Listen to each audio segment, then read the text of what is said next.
उस ज्ञान की स्थिरता का पहला चरण आगम ग्रंथ कभी भी उठाते हैं ना, कुछ भी उठा करके पढ़ने लगते हैं, आचार्य ने सबसे पहले अनुप्रेक्षा दी हाथ में। मुनि बनने के बाद पहला ग्रंथ बारसाणुपेक्षा का, इसको आप बारसाणुपेक्षा में पढ़ेंगे तो अलग आनंद आएगा। स्वामी कुमार कार्तिकेय की अनुप्रेक्षा में पढ़ेंगे तो इसका बिल्कुल अलग आनंद आएगा। आप छत्र चूड़ामणि जीवनधर चरित्र में पढ़ेंगे वादीप सिंह सूरी का, तो इस अनुप्रेक्षाओं का उसमें बिल्कुल आपको अलग आनंद आएगा।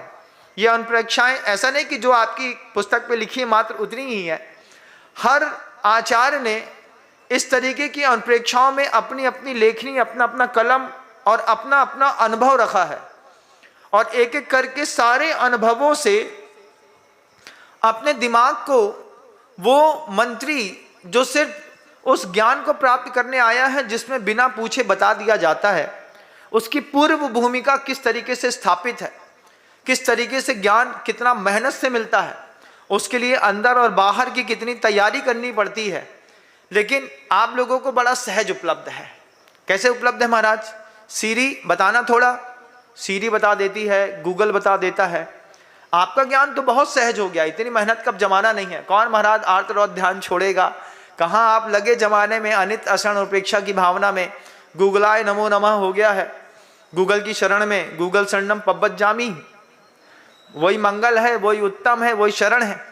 अभी किसी माँ ने बताया हमको, बोले महाराज कल गूगल का वो एप्पल का फोन बिक रहा था, रात में 12 बजे उसने अपना दुकान खोली और लोग सब्जी मंडी में जैसे सब्जी खरीद रहे हैं ऐसे मारा मारी करके 1 घंटे में पूरे एप्पल के फोन बिक गए।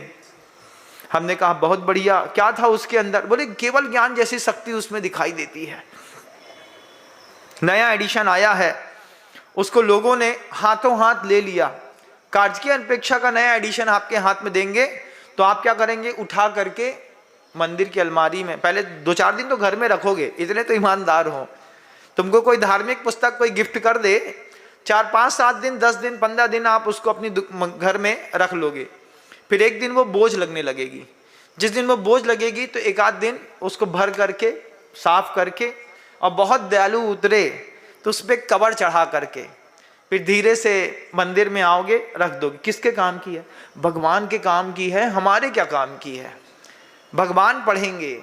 जितनी किताबें मंदिर में रखी हैं, ये आदमी गृहस्थ जो है ना वो इसलिए संचय करता है कि महाराज आएंगे तो महाराज पढ़ेंगे। महाराज के लिए 10 अलमारी किताबें रख दी जिसमें महाराज को अपने साथ कोई किताब कैरी ना करनी पड़े, कोई पुस्तक कैरी ना करनी पड़े। और शावक इतना प्यारा है हमारा, वो भगवान की उस किताबों की अलमारी के सामने जाता है, आंख बंद कर लेता है और ऐसे उदक चंदन तंदुल पुष्प कई चरु सुदीप सुधूप फलार्घ कई कह करके बंद अलमारी में, ऐसा नहीं कि अलमारी खोल करके, बंद अलमारी में सामने से एक अर्घ चढ़ाता है। ओम ह्रीम सी अनग सरस्वती दैव्य अनगपत प्राप्त अर्घम निर्वपांति स्वाहा। हम उसको देखते रहते हैं, हम उससे बोलते हैं भैया तुम्हारे चावल चढ़ाने से वहां की सरस्वती तुम्हारे दिमाग में ना आएगी। कहाँ से आएगी महाराज? उसके लिए साधु के पास थोड़ा सा बैठ करके चिंतन को प्रखर करना पड़ेगा। इस चिंतन को प्रखर करने के लिए गुरुकुलवासी बनना पड़ता है। आचार्यों की सन्निधि में जब अपन रहते हैं तो आचार्य आपके लिए माहौल बना चुके होते हैं कि आप वहाँ पर चिंतन कर सकें। उपवन रहता है, शांत रहता है, एकांत वास रहता है, निर्जन स्थान मिल जाते हैं, साधना मिल जाती है। तब जाकर के जिनवाणी हृदय पर आती है, वो मंत्री सोचता है कि बस पैर घिस लेंगे तो मिल जाएगी।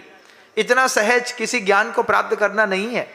उस ज्ञान को प्राप्त करने की पहली सीढ़ी है, दिमाग अंदर से तय करना पड़ता है कि ये अनित्य है, संसार अनित्य है।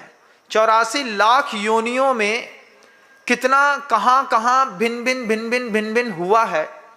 बैठ करके एक बार चिंतन करो, चिंतन करो। चिंतन करने से कसाय स्थान मद्दे पड़ेंगे। जब कसाय स्थान मद्दा पड़ेगा, कल जैसी कसाय आज नहीं है और आज जैसी कसाय कल नहीं रहेगी, ये बात तय मानिएगा।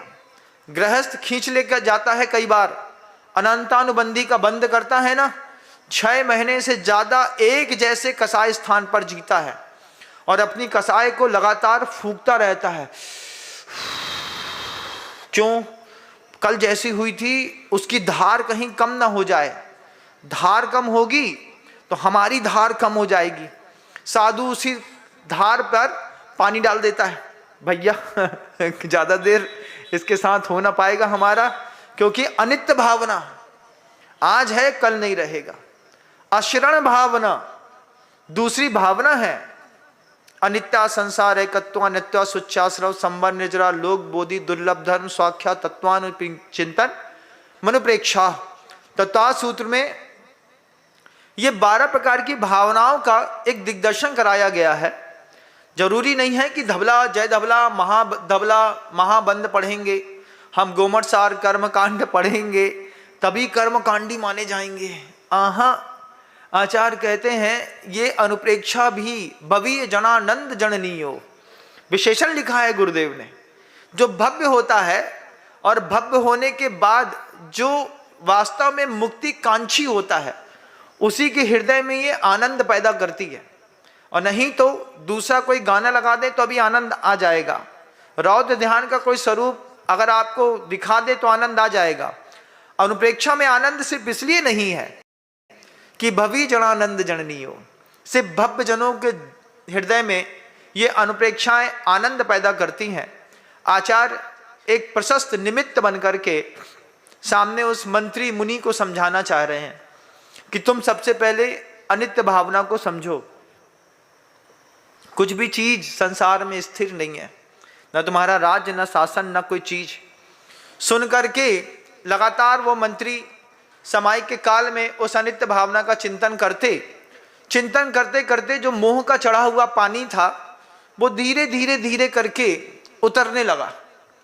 थोड़ा थोड़ा जैसे जैसे उसका मोह का पानी उतर रहा था, आचार्य को दिखाई दे रहा था कि इसका जो शुरुआत के दिनों में ताव था, ये ताव कम हो गया है, ताव कम हो गया है। आचार्य उसको धीरे से जब अशरण भावना के बारे में कहते हैं, मणि मंत्र तंत्र बहु होई मरते न बचावे कोई।